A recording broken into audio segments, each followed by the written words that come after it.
A homeless Delta Force veteran named Elias Kane bid $11 on a storage unit nobody wanted. Inside, water-damaged furniture, broken appliances, and a military footlocker rusted shut. His dog, a three-legged shepherd named Bishop, wouldn't stop clawing at the locker's seam. When Elias finally pried it open, he found documents proving a murdered woman was innocent, and that her daughter, still alive, still running, still blamed for a crime she didn't commit, was the rightful heir to a defense contract worth $40 million. The woman who'd framed her was her own stepmother, a person who'd built her fortune on a dead soldier's stolen service record. That soldier was Elias's commanding officer. The daughter's name was Nora Vasic, and she was sleeping in a car 3 rows from his tent. This is the story of how a dog's broken nose found the one secret that could save them both, if they survived the woman hunting her. She heard the dog before she heard the man. Nora Vasic was sitting in the back seat of her dead Honda Civic with the windows cracked 2 inches, her knees pulled to her chest, a folded gas station map serving as a pillow between her temple and the door. The storage facility's overnight lot was supposed to be empty after 9. That was the whole point. No attendant, no cameras on the back row, no one to knock on her window at 2 a.m. and tell her to move along. She'd been parking here for 11 nights, and in 11 nights, the only sounds had been highway traffic and the occasional raccoon tipping a dumpster lid. But tonight, claws on asphalt, a low, sustained whine, then the scratch of nails against metal, not her car, something nearby, and a man's voice, rough and quiet, saying, "Bishop, down, leave it." Nora pressed her face to the gap in the window. The security light at the end of the row threw just enough orange glow for her to see him. Tall, too thin, wearing a field jacket with no insignia and boots held together with paracord. He was crouched beside a storage unit, B-19, the one with the red auction sticker, pulling a 3-legged German shepherd back from the roll-up door by the scruff. The dog smelled like wet copper. That was the detail that stayed. Not the man's face, not the jacket, not the way his hands shook when he gripped the dog's collar. The copper smell, sharp and organic, carried on the September air through the 2-inch gap in her window, and Nora's stomach clenched because copper meant blood, and blood meant she needed to leave. She didn't leave. She watched him fight the padlock. She watched him roll the door up 6 inches, just enough for the dog to shove its head inside and start that high, frantic whine again. She watched him sit back on his heels, rub his face with both hands and say to no one, "What did you find, boy?" Nora had survived the last 4 years by being invisible, by sleeping in parking lots and washing her hair in gas station sinks, and never letting curiosity override the one rule that kept her alive: don't get involved. She'd broken that rule exactly once. In Reno, when she'd called a tip line about a man hitting a child in a Walmart parking lot, and the police had run her plates and her name had triggered an alert, and she'd had to abandon everything she owned and drive 400 miles on a quarter tank before she felt safe enough to stop. She knew better now. She watched anyway. He pried the footlocker open at dawn. She heard the metal scream. Bishop barked twice, sharp and proud, and Elias Kane sat in a storage unit full of junk, holding a manila folder stamped Vasic, personnel, and he read it with his lips moving while the copper-smelling dog lay beside him with its chin on his boot. Nora didn't know what was in that folder. Not yet. She pulled her hoodie over her head, locked the Civic from inside and closed her eyes, and the copper smell stayed in her throat like a coin held under the tongue. She intended to leave that evening. She had the key in the ignition and her hand on the gear shift when the man stepped out of B-19 and walked directly to the water spigot 6 feet from her driver's side door. He filled a collapsible bowl, set it down for the dog, and then, without looking at her car, without acknowledging her, said, "The spigot works if you need it. Water's clean. I tested it." Nora's hand froze on the gear shift. He wasn't looking at her. He was watching the dog drink. His profile in the security light was all hard angles. Broken nose, jaw too sharp, a scar that started at his left ear and disappeared into his collar. The copper smell was fainter now, mixed with dust and old paper from the storage unit, but it was there, always there. "I don't need water," she said, and hated herself for speaking. "Okay." He picked up the ball when Bishop finished. He walked back to B-19. He pulled the door down to 6 inches and sat inside with the light from a battery lantern throwing his shadow against the back wall, and he didn't look at her car again. Nora turned the key. The engine clicked. Dead battery. She sat there for a long time, her forehead against the steering wheel, the copper smell fading as the night cooled, and she thought about all the ways a person could be trapped by something as small as a corroded terminal on a 9-year-old battery. At 7 the next morning, he set a jumper pack outside her passenger door, knocked once on the roof, and walked away. She watched him cross the lot toward the facility office with Bishop limping beside him. She opened the door. She picked up the jumper pack. It was warm from his hands. She should have used it and driven away. She charged the battery, turned the engine over, heard it catch, and then she turned it off and got out and carried the jumper pack to B-19 and said, through the 6-inch gap at the bottom of the roll-up door, "Thank you.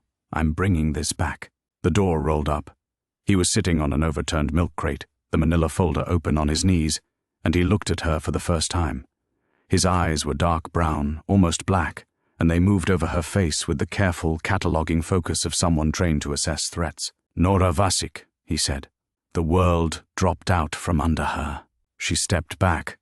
Her heel caught on a crack in the asphalt and she stumbled, and he didn't reach for her, didn't stand, didn't move. He held up both hands, palms out, the folder sliding off his knees to the concrete floor.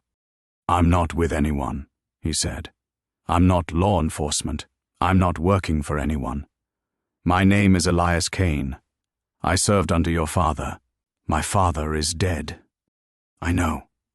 I was there." He lowered his hands slowly, set them flat on his thighs, and stayed on the milk crate.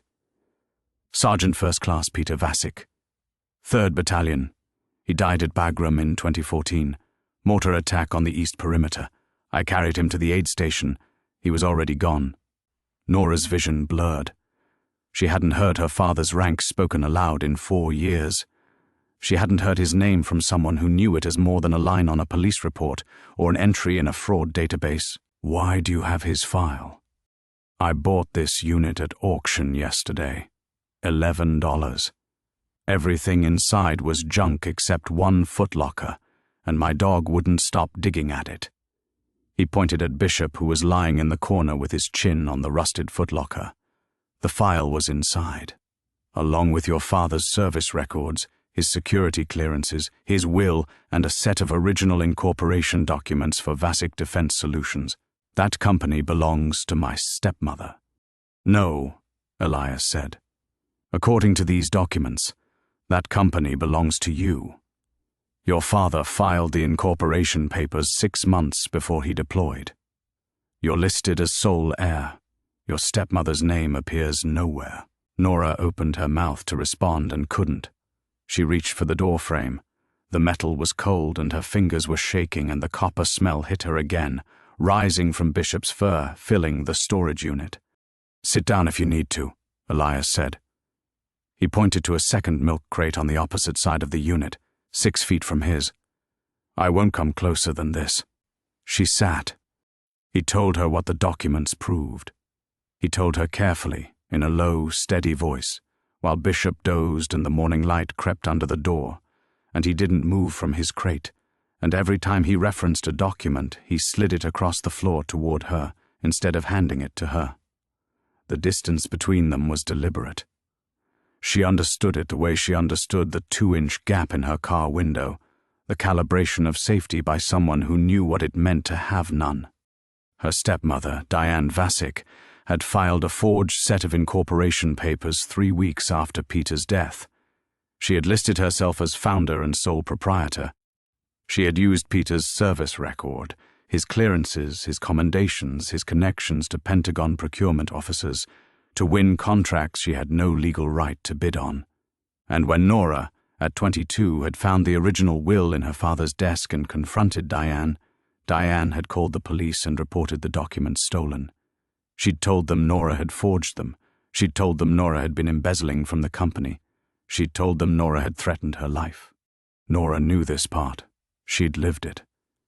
She'd watched the accusation metastasize from a family dispute into a felony warrant, and she'd run because the alternative was a courtroom where Diane controlled every witness and every piece of evidence, and Nora had nothing except a dead man's word and a daughter's grief. "She's still looking for you," Elias said. "I know. The warrant is still active." "I know. These documents prove her filings are fraudulent. The dates don't match. The notary signatures are forged. Your father's original papers predate hers by 8 months." He paused. "I can give them to you and walk away, or I can help. Tell me which one." "Why would you help me?" "Because your father saved my life at Bagram. He pushed me out of the blast radius. I walked away. He didn't." Elias looked at Bishop. The dog's ears twitched. "I've been homeless for 2 years. I have a traumatic brain injury, a dog, and $11 minus the auction fee. I can't offer you money or resources, but I know how to find people, and I know how to not be found, and right now you need both." Nora looked at the documents on the floor between them. The paper was yellowed but intact. Her father's handwriting, small, precise, military, filled the margins with notes she'd need hours to read. "Okay," she said. That night, Elias cleared a corner of B-19 for her. He hung a tarp from the ceiling to divide the space, put a camp pad and a sleeping bag on her side, and set Bishop at the tarp's edge like a sentry. He slept on the other side, on bare concrete, with the footlocker between them. Nora lay awake listening to Bishop breathe and Elias not breathe. His silence was total, the practiced stillness of someone who'd learned to sleep without making a sound. Twice she heard him get up, walk to the door, and stand there for a long time before coming back. In the morning, she asked, "Do you sleep?" "Some." He was heating water on a camp stove for instant coffee. His hands were shaking, not nerves. A fine, constant tremor that worsened when he gripped the pot handle. "The TBI makes it hard. I get about 90 minutes at a stretch before the headaches wake me." "How bad?" "Bad enough." He poured her coffee first. "Sugar's in the brown bag if you want it." On the third night, a woman came. Nora heard the car before she saw it, a black SUV with tinted windows, idling at the end of the row. Diane's investigator. Had to be. Nora knew the pattern, the slow prowl through parking lots and campgrounds and rest stops, checking plates, checking faces. She'd been found in Tucson this way, and in Omaha, and in Salt Lake City. She was reaching for her shoes when Elias stepped through the top. "Stay here," he said. "Don't open the door. Don't look out." He whistled for Bishop, and both of them disappeared into the dark. Nora pressed her ear to the metal wall. She heard Elias's voice, flat and commanding. "This is private property. You need to leave." A woman's voice, professional and clipped. "I'm looking for someone." A woman, mid-20s, dark hair. She might be living out of a car. "Nobody here but me and my dog. Lot's been empty for weeks. Mind if I look around?" "I mind." A pause. "Sir, I'm authorized to..." "You're authorized to leave. This is a fenced facility with posted no trespassing signs. You don't have a warrant. You don't have permission from the owner. What you have is 30 seconds before I call county sheriff and report a prowler." The SUV left. Elias came back through the tarp and sat on his crate, and his hands were shaking worse than usual, and Bishop pressed against his leg, whining. "She'll come back," Nora said. "She'll try." Elias rubbed Bishop's ears. The copper smell rose from the dog's fur, warm and metallic. "I've spent 2 years keeping people from finding me. I'm very good at it." "You can't fight her, Elias. Diane has lawyers, investigators, money. She has my father's entire legacy weaponized against me. I'm not going to fight her. I'm going to prove her wrong." He looked at Nora across the top divider, and his dark eyes were steady even though his hands were not. "Your father talked about you. Every day. He called you his compass. He said you were the reason he filed the company papers in the first place, so you'd have something solid when he was gone. He didn't die so some fraud could steal your name." Nora's throat closed. She sat on her camp pad and pulled her knees up and pressed her face into them, and she didn't cry because she'd burned through her tears sometime around Omaha, but she made a sound that was close, and Elias didn't come through the tarp. He stayed on his side. He said, very quietly, "I'll be right here."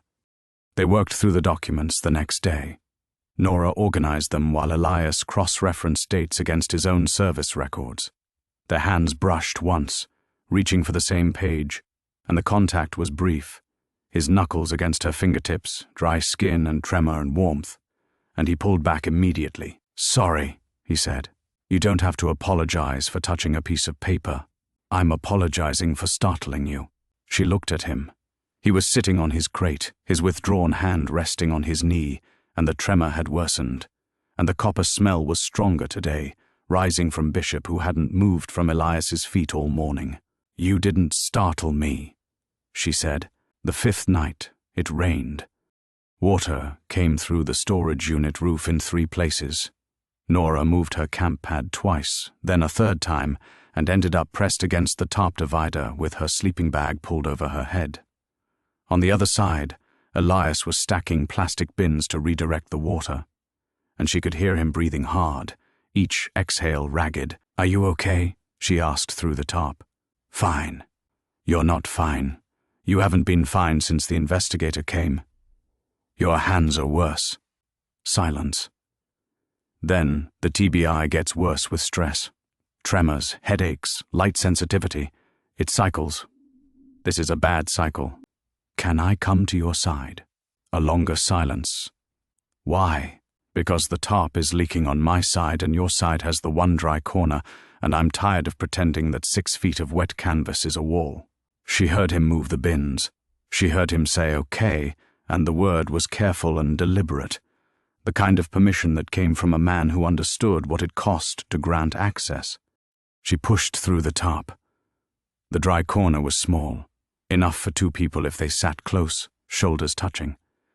Elias was against the back wall with his legs stretched out and Bishop curled against his right side.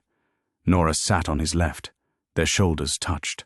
The copper smell filled the space between them, mixed now with rain and cold concrete and the faint chemical tang of the camp stove.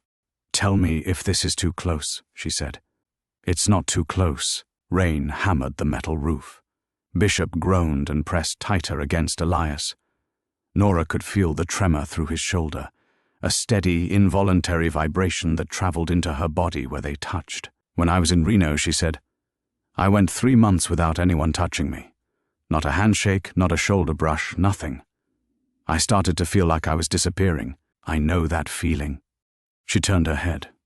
His face was close, inches, and in the battery lantern light his scar was a white line from ear to jaw, and his eyes were closed and the tremor was getting worse, and she thought, "He's in pain. He's always in pain. And he gave me his only sleeping bag on the first night." "Elias." He opened his eyes. "Can I put my hand on your arm?"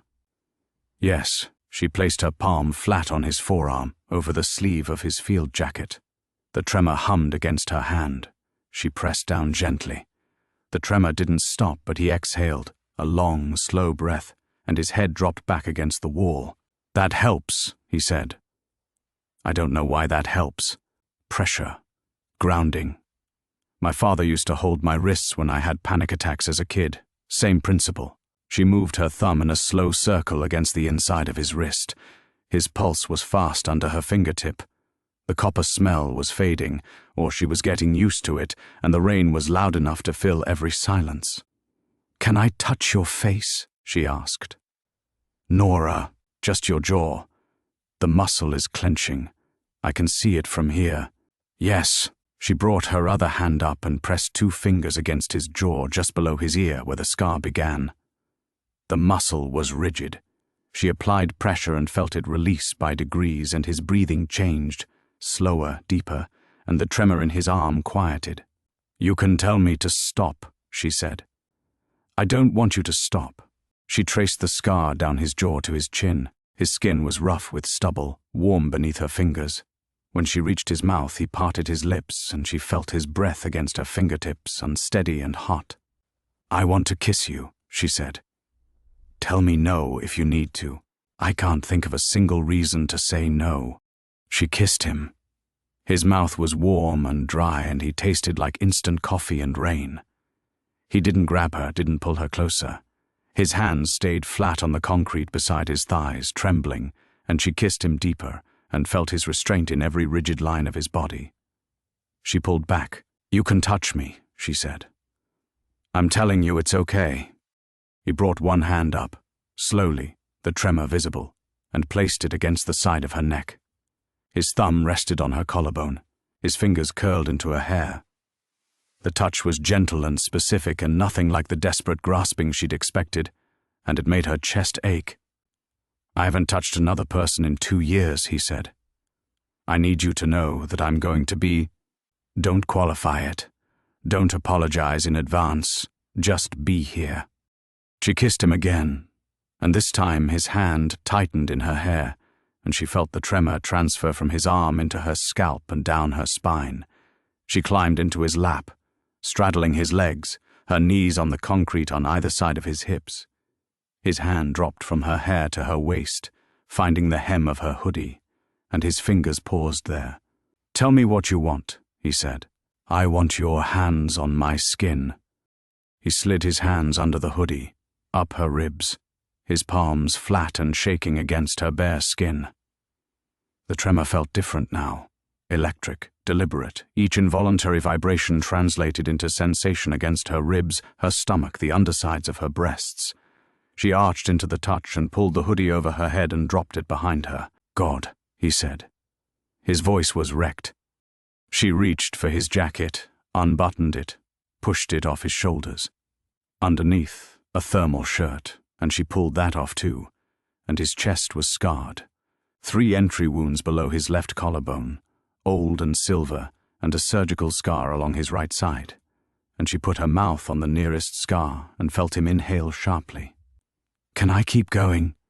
she asked against his skin. "Yes. Yes." She moved her mouth down his chest.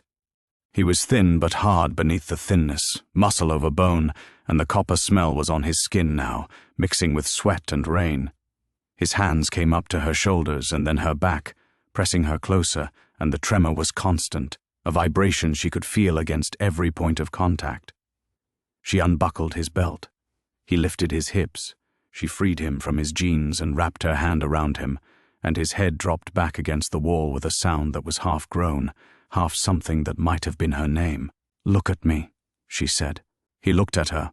His eyes were black in the lantern light, and his jaw was clenched, and the scar was flushed pink, and she thought, "I have never wanted anyone this much in my life, not even close." She stood up just enough to push her jeans down.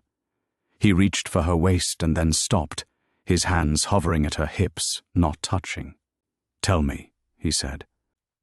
"I want you inside me." She lowered onto him, and they both stopped breathing for a long, suspended moment. The tremor in his hands stilled. Everything stilled. Rain on metal. Bishop's breathing in the corner. The copper smell and the cold air, and the heat where their bodies joined. Then she moved, and he moved, and his hands came to her hips with that shaking, careful grip, and she set the pace. Slow, then not slow, then slow again when he gritted his teeth and said her name like a warning. "Not yet," she said. "Stay with me." She rolled her hips and his fingers dug into her skin, and the tremor came back, violent and desperate, and she could feel it inside her, translating into a rhythm she matched with her breathing. She braced her hands on his shoulders. He pressed his forehead against her chest, his mouth on her sternum, his breath ragged and hot. She felt her body tighten and reached between them and touched herself, and he watched her hand with those dark eyes and said, "Let me, please let me." She moved her hand. His thumb found her, and she gasped, and the sound was loud in the metal box, and Bishop lifted his head and put it back down. Elias's thumb moved in slow, precise circles, no tremor now, all focus, all intent. And she came with her hands gripping his shoulders, and her face pressed into his neck, and a sound she didn't recognize as her own voice. He followed her a moment later, both hands pulling her down hard, his teeth against her shoulder, a rough exhale that shook his whole body. Then stillness, rain, breathing. He stayed inside her for a long time, his arms loose around her waist, his face against her neck. Then he lifted her off him gently, pulled up his jeans, pulled his thermal shirt over her because she was shivering, and zipped his jacket over both of them as she curled against his chest. "I should go back to my side," he said. "There's a puddle on your side." "There is." He kissed the top of her head. "I'm going to go sit in it anyway, because if I stay here I'm going to want to do that again, and you need to sleep." He stood up, eased her onto the camp pad, pulled the sleeping bag over her, and walked to the other side of the tarp. She heard him sit down in the puddle. She heard Bishop follow him. She heard the tremor in his breathing stop and start, all night. In the morning, Nora woke to find him asleep on his side of the tarp with Bishop on his chest and his face turned toward the canvas barrier, as if even unconscious he was oriented toward her. She lay there listening to him breathe, deep and even the first real sleep she'd witnessed, and felt something open in her chest that she'd kept locked since Reno, since Omaha, since the night she'd left her father's house for the last time with a warrant and a lie and nothing else. She crossed the tarp. She sat beside him. She didn't touch him. She waited. He woke slowly, his eyes finding her face, and for a moment he looked mortified, caught sleeping, caught vulnerable, caught wanting. "Hi," she said. "I didn't mean to fall asleep. You needed it. I need a lot of things. I'm trying not to need them all at once." Later, when she walked to the facility bathroom to wash her face, she found a woman filling water jugs at the spigot. Marjorie, Lot B-7, mid-60s, living in a converted van with 2 cats and a collection of self-help books she sold at flea markets. "I saw your soldier come out of that unit at 3 a.m., looking like he'd been hit by a bus," Marjorie said. "Either you two are fighting or you're doing the opposite, and based on the look on your face, I'd say the opposite." Nora felt her face burn. "Honey, let me give you some advice. That man hasn't slept in 2 years. You said so yourself when you came out here for water 2 days ago. The cure for a man who can't sleep is to make sure he can't keep his eyes open. You exhaust him, not emotionally, not conversationally, physically. You wear him out like an engine until he's got nothing left but the need to close his eyes, and then you hold him while he does it. That's practical. It's practical. And from the sound of things, you've already got the mechanism figured out. You just need to commit to the application." That night, Nora didn't wait for rain. She pushed through the tarp at 10 p.m. and found Elias sitting on his crate, reading documents by lantern light, and she took the papers from his hands and set them on the floor and climbed into his lap. "Nora, I'm exhausting you. Doctor's orders." "Who's doctor?" "Marjorie, Lot B7. She's very qualified. She has a van full of self-help books." He made a sound that might have been a laugh if his mouth hadn't been on her neck already. She pulled his shirt off. He pulled hers off. She pushed him onto the camp pad and pinned his wrists, gently, testing. And he let her, and the tremor in his hands was wild, and she pressed harder and it calmed. She took her time. She used her mouth on his chest, his stomach, his hip bones, the inside of his thighs. And when he reached for her, she pushed his hand back down and said, "Not yet. This is mine right now."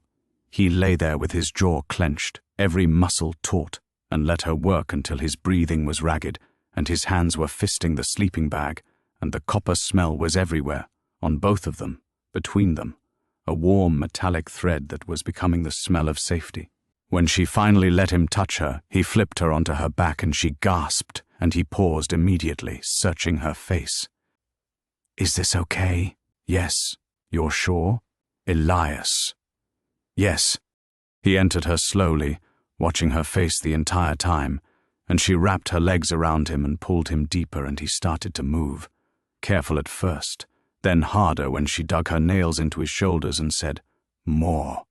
The concrete was cold under the camp pad, and the air was cold, and his body was the only warm thing in the world. And she came twice, once with his hand between them, once with his mouth on her breast, and his hips grinding a rhythm that made her vision white out.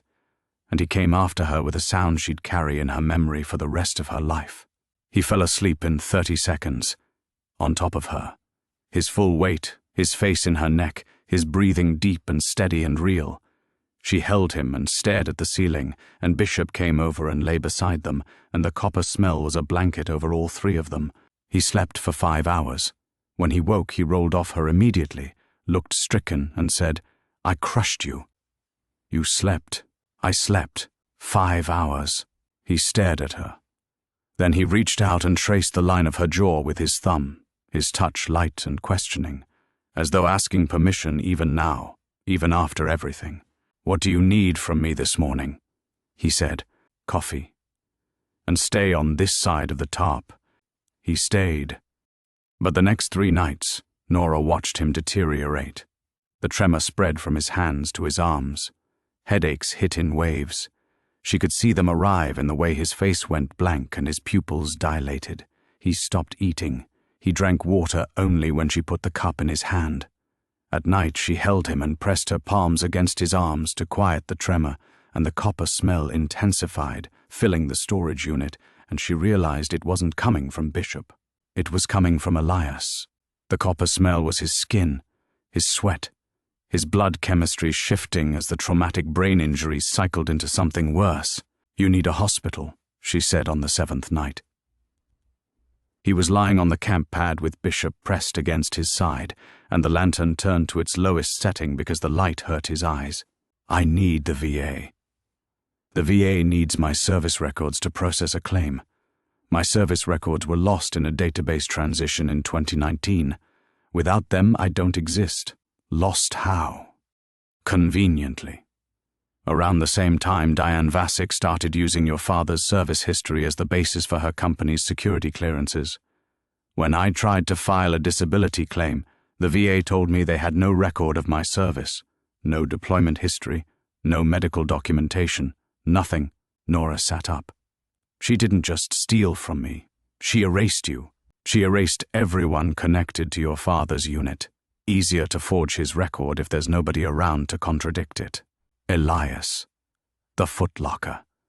Your service records are in the footlocker. He blinked. The headache was visible in the tension around his eyes. What? Your father's personnel file. The one Bishop found. It cross-references every member of the unit. Your name is in it. Your deployment dates, your commendations, your medical evacuation after Bagram. It's all there. Diane couldn't forge it because she didn't know it existed.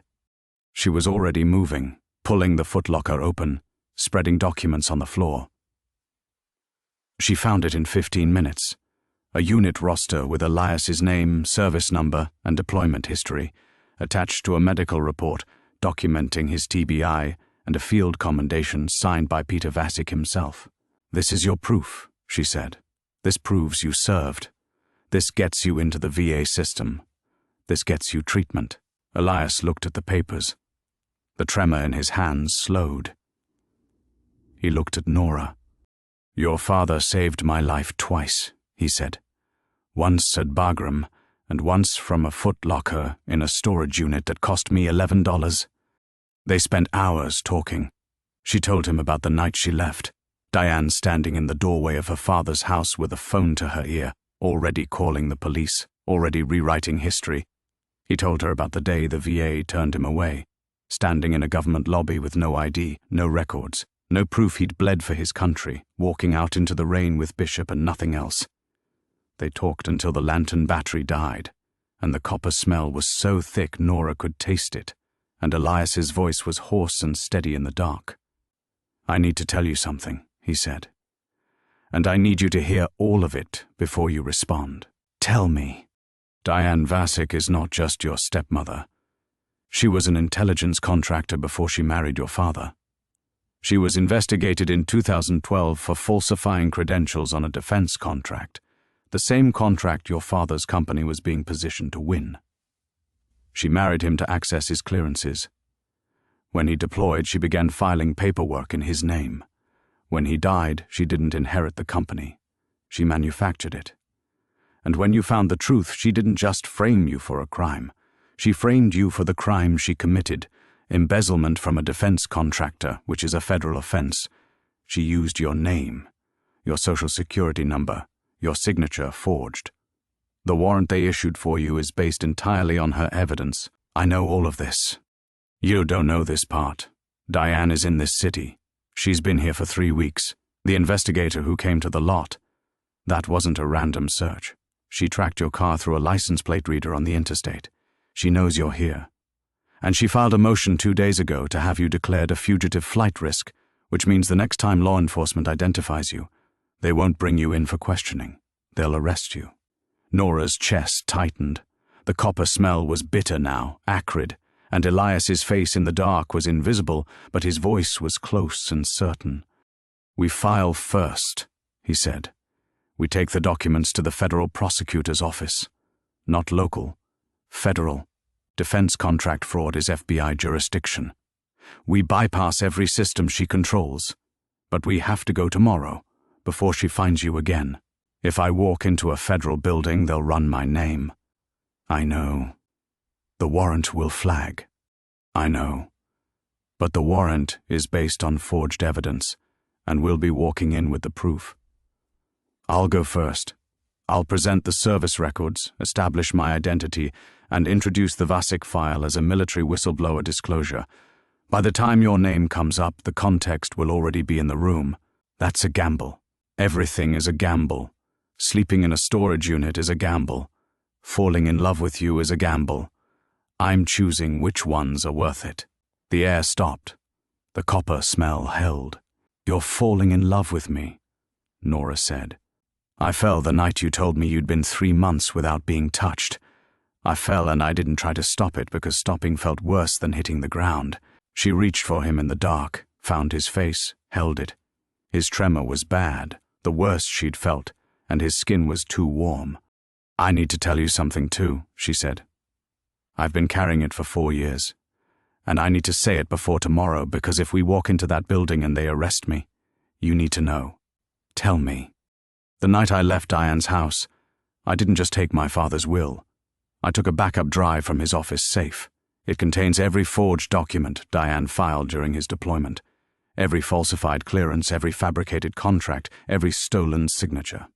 I've had it in the lining of my suitcase for 4 years. It's in my car right now. I didn't tell you because if you knew, you'd be an accessory, and I've already ruined enough lives. You haven't ruined any lives. I've ruined mine. No. Diane ruined yours. You survived it. His hands came up to cover hers on his face, and the tremor was violent now, his fingers unable to close properly. You didn't ruin my life, Nora. You gave it back. I was sitting in a storage unit full of junk with a dying dog and a brain that was breaking, and you sat on a milk crate 6 feet from me and organized my future into neat piles on a concrete floor. And I thought, this is what Peter meant. His compass. She points toward true north. Elias of Fuss. I low. His hands seized, not the tremor, something else. His fingers locked rigid around hers and his body went stiff and the copper smell exploded, sharp and nauseating, and he made a sound that was not a word and collapsed sideways off the crate. Bishop was on his feet instantly, barking, his one front paw on Elias's chest. Nora dropped to the floor, cradled Elias's head in her lap, and felt the seizure move through him in waves. Jaw clenched, spine arched, every muscle contracting. The copper smell was in her mouth, in her eyes, in the back of her throat, and she held him and said his name and counted the seconds because that's what the internet said to do, and the internet was all she had. The seizure lasted 90 seconds. He went limp. His breathing was shallow. His eyes were open but unfocused, and when she said his name again, he didn't respond. Stay with me, she said. You don't get to leave. You don't get to say you love me and then leave. She ran to her car. She tore the suitcase lining open and grabbed the backup drive and ran back and knelt beside him and held the drive against his chest as if it were a talisman, as if the truth inside it could do what her hands could not. I'm taking you to the VA, she said. Right now. Tonight. I have your service records. I have my father's file. I have everything they need to see you, to treat you, to prove you exist. And then I'm walking into the federal prosecutor's office with this drive and I'm ending it. All of it.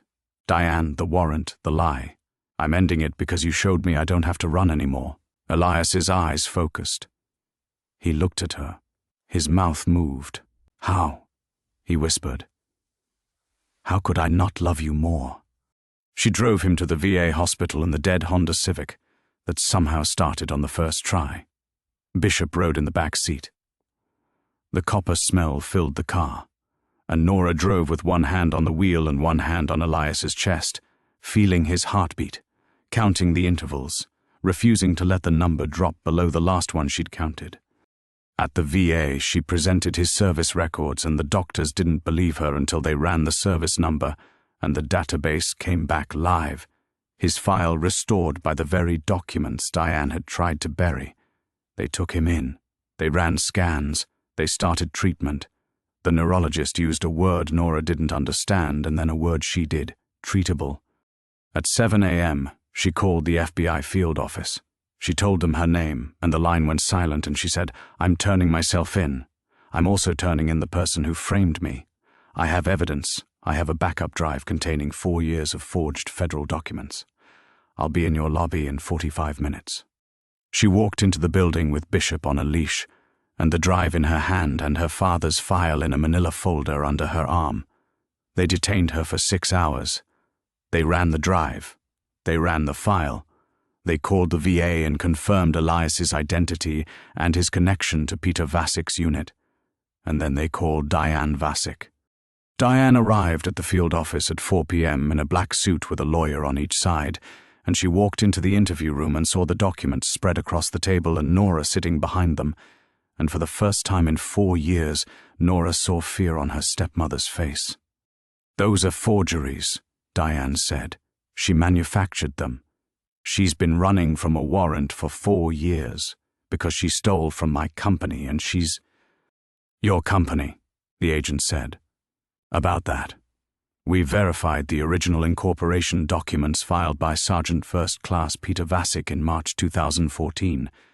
Your version was filed in November 2014, 3 weeks after Sergeant Vasik's death. The notary on your filing has confirmed under penalty of perjury that she never notarized the document attributed to her. The service records you submitted to the Department of Defense as the basis for your security clearances belong to a man who is currently being treated at the VA hospital for injuries sustained during the same deployment you claimed credit for, and the backup drive Ms. Vasik provided contains your own internal correspondence directing the falsification of each of these documents." Diane's lawyer put a hand on her arm. Diane shook it off. "You don't understand what I built," Diane said. "Peter was never going to use those clearances. He was going to come home and retire and let $40 million in contracts go to someone else. I made that company real. I made it worth something." "You made it with a dead man's name and a living woman's freedom," the agent said. "Diane Vasik, you're under arrest for federal defense contract fraud, identity theft, filing false statements with the Department of Defense, and obstruction of justice." They handcuffed her in the lobby. Nora watched from the hallway with Bishop leaning against her leg and the copper smell of the dog's fur in her nose, and she thought about her father writing his daughter's name on incorporation papers in a tent in Afghanistan, trying to give her a future he wouldn't live to see. The warrant for Nora was vacated by 5 p.m. The federal prosecutor issued a formal letter of exoneration by 6.